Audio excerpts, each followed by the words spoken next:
Welcome to Arha Telugu stories. ఇంటి ముందు ఈ వస్తువు పెడితే లక్ష్మీదేవి మీ ఇంట్లోకి వస్తుంది. ప్రధాన ద్వారం మురికిగా ఉంచితే దేవతలు ఇంట్లోకి ప్రవేశించరు. ఇంటి ప్రధాన ద్వారం సంతోషానికి ముఖద్వారంగా పరిగణిస్తారు. ఇంటి ప్రధాన ద్వారాన్ని శుభ్రంగా ఉంచుకోవాలి. దేవతలు ప్రధాన ద్వారం ద్వారానే ఇంట్లోకి ప్రవేశిస్తారు. ఇంటి ప్రధాన ద్వారం వద్ద కలశం ఏర్పాటు చేసుకోవడం మంచిదని పండితులు చెబుతున్నారు. ప్రధాన ద్వారం వద్ద నీటితో నిండిన కలశం ఉంచడం వల్ల ఆ ఇంట్లో శ్రేయస్సు వస్తుంది. అలాగే ప్రతికూల శక్తి ఇంట్లోకి ప్రవేశించదు. పురాణాలు ప్రకారం బ్రహ్మ విష్ణు మహేశ్వరుల శక్తి కలశంలో ఉంటుంది. చీపురును లక్ష్మీదేవి రూపంగా పరిగణించబడుతుంది. చీపురును ఎప్పుడూ కూడా తలుపు దగ్గర పెట్టకూడదు. ఎందుకంటే ఇలా చేయడం వల్ల మీరు అనుకోకుండా చీపురుని కాళ్లతో తన్నవచ్చు లేదా తొక్కవచ్చు. కాబట్టి చీపురును ప్రధాన ద్వారం దగ్గర ఎప్పుడూ ఉంచకూడదు. అంతేకాకుండా మెయిన్ డోర్కి ఎప్పుడూ మామిడి ఆకుల తోరణం కట్టి ఉంచితే ఎలాంటి నెగటివ్ ఎనర్జీ మన ఇంట్లోకి చేరదని పండితులు చెబుతున్నమాట. ద్వారానికి మామిడాకులు ఉన్న ఇంట్లో నెగటివ్ ఎనర్జీ బయటకు వస్తుంది. ఇంటి ప్రధాన ద్వారానికి పూలదండను ఇంట్లో శ్రేయస్సును తెస్తుంది. ఇలా చేయడం వల్ల ఇంట్లో ఐశ్వర్యం వచ్చి కుటుంబంలో సుఖ సంతోషాలు ఉంటాయి. అయితే ద్వారానికి ఎండిన పువ్వులతో కూడిన దండను తప్పనిసరిగా తొలగించాలని పండితులు చెబుతున్నారు. మీ ఇంటి ప్రవేశద్వారం వద్ద స్వస్తిక్ గుర్తును గీయండి. ఇది అదృష్టం, శ్రేయస్సును తెస్తుంది. స్వస్తిక్ గుర్తు స్వస్థతను కలగజేస్తుంది. వ్యాధులు, దుఃఖాలను తగ్గిస్తుంది. ఇంట్లో సంతోషం, ఐశ్వర్యాన్ని తీసుకురావడానికి ప్రధాన ద్వారం పైన కళ్ళదృష్టి గణపతి చిత్రాన్ని ఉంచండి. ఇలా ఉంచడం వల్ల మీ ఇంటికి ఎటువంటి దిష్టి తగలదు. అలాగే ఆ విఘ్నేశ్వరుడు ఎల్లవేళలా మీ ఇంటిని కాపాడుతాడు. కుటుంబం ఆర్థిక స్థితి మెరుగుపడడానికి తులసి మొక్క తప్పకుండా ఇంట్లో పెంచుకోవాలి.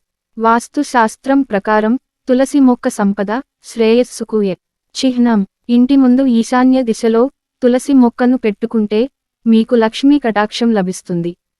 ఇంటి ముందు గుమ్మడికాయ కట్టడం వల్ల ఇంట్లోకి వచ్చే నెగటివ్ ఎనర్జీ రాకుండా గుమ్మడికాయ అడ్డుపడుతుందని పండితులు చెబుతున్నారు. మన ఇంటి మీద ఎటువంటి చెడు ప్రభావం ఉన్నా గుమ్మడికాయ లాక్కుంటుందని, దానికి ఆ శక్తి ఉందని శాస్త్రాల్లో చెప్పబడింది. ప్రధాన ద్వారం పైన పంచముఖ హనుమాన్ చిత్రాన్ని ఉంచవచ్చు. పంచముఖ హనుమంతుడు పటం ఎంతో మంచిదని వాస్తు శాస్త్ర నిపుణులు చెబుతున్నారు. చాలా మంది ప్రవేశ ద్వారం వద్ద గడప ముందర చెప్యలు ఉంచడం చేస్తారు. ప్రవేశ ద్వారానికి ఎదురుగా చెప్యలు ఉంచడం వాస్తుపరంగా దోషాన్ని కలిగిస్తుంది. చాలామంది ముగ్గు మీద పసుపు, కుంకుమ వేస్తారు. వాస్తవానికి అలా చేయకూడదు. ఎందుకంటే పసుపు, కుంకుమను లక్ష్మీదేవి స్వరూపంగా భావిస్తాం. కాబట్టి ముగ్గు మీద వేసినటువంటి పసుపు, కుంకుమలు మనం తొక్కే అవకాశం ఎక్కువగా ఉంటుంది. హిందూ ధర్మంలో ముగ్గుకు ఎంతో గౌరవ ప్రాధాన్యం ఉంది. సంపదకు చిహ్నమైన దేవత లక్ష్మీదేవిని ముగ్గు ద్వారా ఇంట్లోకి స్వాగతిస్తుందని నమ్ముతారు. ఇంటి ముందు ముగ్గు వేస్తే ఇంట్లోకి దుష్టశక్తులు రాకుండా నిరోధిస్తాయి. ఇంట్లో ఉన్న లక్ష్మీదేవి బయటకు వెళ్లకుండా ఉంటుంది. మెయిన్ డోర్ నుండి మాత్రమే పాజిటివ్ ఎనర్జీ ఇంట్లోకి ప్రవేశిస్తుంది. కాబట్టి ఇంటి ప్రధాన ద్వారం ముందు ఏదైనా అడ్డంకి ఉంటే వాస్తు ప్రకారం అది సమస్యను సృష్టించవచ్చని పండితులు చెబుతున్నారు. మీ ఇంటి ద్వారానికి ఎదురుగా ఏదైనా చెట్టు ఉంటే అది అశుభ సంకేతం. ఇంటి అలంకరణ కోసం చాలా మంది ఇంటి ప్రధాన ద్వారం మీద తీగ మొక్కలు పెంచుతారు. కానీ ఇది వాస్తుపరంగా దోషం. ఇంటి ఆవరణలో మొక్కలు, చెట్లు ఉండాలి. ద్వారానికి ఎదురుగా కాకుండా ద్వారానికి ఇరుపక్కల ఉంటే అది సానుకూల శక్తిని ప్రసరింపజేస్తుంది. వాస్తు శాస్త్రంలో పట్టిక చాలా పవిత్రమైనది. కాండ పట్టిక సానుకూల శక్తిని పెంచుతుందని వాస్తు నిపుణులు చెబుతున్నారు. శుభ్రమైన ఎర్రటి గుడ్డలో పట్టికను కట్టి ఇంటి గుమ్మానికి వేలాడదీయడం వల్ల వాస్తు దోషాలు, నరదృష్టి తొలగిపోతాయని వాస్తు శాస్త్రం చెబుతుంది. ఇంటి ప్రధాన ద్వారం ముందు విద్యుత్ తీగలు లేదా స్తంభాలు ఉండకూడదు. ఇది చెడు ప్రభావాన్ని కలిగిస్తుంది. ఇంటి ప్రధాన ద్వారం దగ్గర ఎప్పుడు చెత్త వేయకూడదు. అలా చేస్తే ఇంట్లోకి నెగిటివ్ ఎనర్జీ వస్తుంది.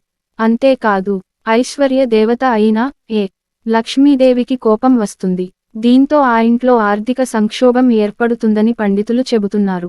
వాస్తు దోషాలు ఇబ్బంది పెట్టకుండా ఉండాలంటే చెక్కతో తయారు చేసిన ప్రవేశ ద్వారాన్ని మాత్రమే అమర్చుకోవాలి. లోహాపు ద్వారాలు పెట్టుకోవడం అంతా మంచిది కాదు. సూర్యాస్తమయం అవగానే ఇంటి ప్రవేశ ద్వారం దగ్గర క్రమం తప్పకుండా దీపాలను వెలిగించడం ఆ ఇంటికి చాలా శుభప్రదం. ఈ వీడియో మీకు నచ్చితే లైక్ చేసి ఛానల్ని సబ్స్క్రైబ్ చేసుకోండి.